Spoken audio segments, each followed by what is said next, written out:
సరే, ఈరోజు మనం ఒక చాలా ప్రత్యేకమైన ప్రయాణం చేద్దాం. దైవిక శక్తిని మనం సజీవంగా ఫీలయ్యే ఒక చోటుకు వెళ్దాం. అదే భారతదేశంలోని అస్సాంలో ఉన్న అద్భుతమైన కామాఖ్య ఆలయం. దీని గురించి ఈరోజు వివరంగా తెలుసుకుందాం. ఇది మామూలు గుడి కాదండోయ్, సాక్షాత్తు దేవి స్వరూపంగా భావిస్తారు. అసలు ఈ ఆలయాన్ని అంత స్పెషల్గా మార్చేదేంటి ఆలోచించండి. భూమిలోంచి ఊరే నీళ్లతో ఎప్పుడూ తడిసి ఉండే ఒక రాయి. ఆ రాతి యోనినే ఏకంగా సజీవదేవతగా ఎందుకు కొలుస్తారు? ఈ ఒక్క ప్రశ్న చుట్టూనే మన ఈ ప్రయాణం సాగుతుంది. సరే, మన ప్రయాణం మొదలయ్యేది కామాఖ్య ఆలయం ఉన్న నీలాచల్ కొండలపైనుంచి. చూడ్డానికి ఇది కేవలం రాళ్లతో కట్టిన గుడిలా కనిపించొచ్చు, కాని ఇది ఒక సజీవ శక్తి కేంద్రం అన్నమాట.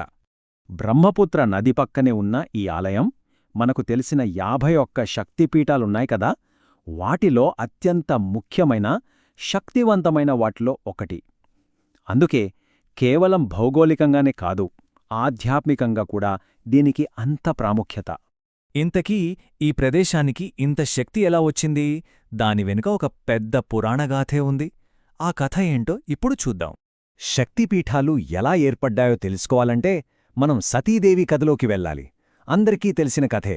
తన తండ్రి చేసిన యజ్ఞంలో అవమానం జరగడంతో సతీదేవి ఆత్మార్పణం చేసుకుంటుంది. అప్పుడు దుఃఖంతో శివుడు ఆమె దేహాన్ని మోస్తూ విశ్వమంతా తాండవం చేస్తాడు. ఆ ప్రళయాన్ని ఆపడానికి విష్ణువు తన సుదర్శన చక్రంతో సతీదేవి శరీరాన్ని భాగాలుగా ఖండిస్తాడు. అలా భూమిమీద పడిన శరీర భాగాలే శక్తిపీఠాలుగా మారాయి. వాటిలో దేవి యోని భాగం పడిన ప్రదేశమే ఈ కామాఖ్యాక్షేత్రం. అందుకే ఇది అంత శక్తివంతమైనది. అంటే ప్రతి శక్తిపీఠం దగ్గర దేవి శక్తి ఒక రూపంలో ఉంటే, దానికి కాపలాగా శివుడు భైరవుడి రూపంలో ఉంటాడు. ఈ శక్తి శివుడి కలయిక వల్లే ఆ ప్రదేశాలకి అంత పవిత్రత, అంత పవర్ వస్తుందన్నమాట.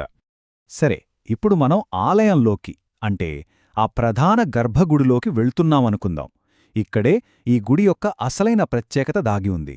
చాలా వింతగా, ఇంకా శక్తివంతంగా ఉంటుంది. చూడండి, మామూలుగా గుడికి వెళ్తే మనకు దేవుడి విగ్రహం కనిపిస్తుంది. కాని కామాఖ్యలో అలా కాదు. అక్కడ ఏ విగ్రహమూ ఉండదు. మరి దీన్ని పూజిస్తారు? భూమిలోంచి ఎప్పుడూ నీళ్లు ఊరుతూ ఉండే ఒక సహజ సిద్ధమైన రాతి యోనిని. అదే అమ్మవారి స్వరూపం. సృష్టికి, జీవానికి మూలం అదే అని నమ్ముతారు. సో ఆ యోని శిలని కేవలం ఒక రాయిగా చూడకూడదు. అది ఫర్టిలిటీకి, అంటే సంతానానికి ప్రతీక. కోరిక, సృష్టి, ఇలా లైఫ్ సైకిల్ మొత్తానికి అదే మూలమని చెబుతారు. సింపుల్గా చెప్పాలంటే జీవాన్నిచ్చే అమ్మవారి శక్తికి అది ఒక సింబల్ అన్నమాట. ఇప్పటిదాకా మనం గర్భగుడి గురించి చూశాం కదా. సరే, ఇప్పుడు అక్కడ జరిగే ఒక చాలా ఫేమస్ ఫెస్టివల్ వైపు వెళ్దాం. ఆ పండగ సమయంలో ఆలయం మొత్తం ఒక కొత్త శక్తితో ఊగిపోతోంది. ప్రతి ఏటా జూన్ నెలలో సరిగ్గా 3 రోజులపాటు ఆలయం తలుపులు మూసేస్తారు. ఎందుకో తెలుసా? ఆ సమయాన్నే అంబుబాచి మేళా అంటారు. ఆ 3 రోజులు సాక్షాత్తు అమ్మవారు, భూదేవి కూడా నెలసరి అవుతారని నమ్ముతారు. ఇది ఎంత పవర్ఫుల్ సింబలో చూడండి. సృష్టి చక్రానికి, ఫర్టిలిటీకి ఇంతకంటే గొప్ప ప్రతీక ఏముంటుంది? ఈ అంబుబాచి మేళా అంటే కేవలం ఒక పండగ కాదు, భూమి యొక్క సారాన్ని, దాని పునరుత్పత్తి శక్తిని సెలబ్రేట్ చేసుకునే ఒక పెద్ద వేడుక. అందుకే వేలమంది భక్తులు, ముఖ్యంగా తాంత్రిక సాధకులు, తమ సాధనల కోసం దేశం నలుమూలల నుంచి ఇక్కడికొస్తారు. ఆ 3 రోజులు గుడి మూసుంటుంది కదా, మళ్లీ తెరిచిన తర్వాత భక్తులకు అంగోదక్ అనే ఒక పవిత్ర జలాన్ని ఇస్తారు. ఈ ఆలయానికి ఉన్న ఆధ్యాత్మిక శక్తే కాదు, దాని చరిత్ర కూడా చాలా గొప్పది. శతాబ్దాలుగా ఎన్నో మార్పులను చూసినా ఈ గుడి విశ్వాసానికి కేంద్రంగా ఎలా నిలబడగలిగిందో ఇప్పుడు చూద్దాం.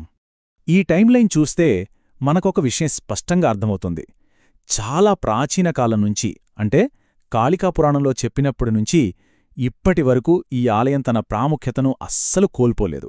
మధ్యలో దాడులు జరిగాయి, గుడిని నాశనం చేశారు.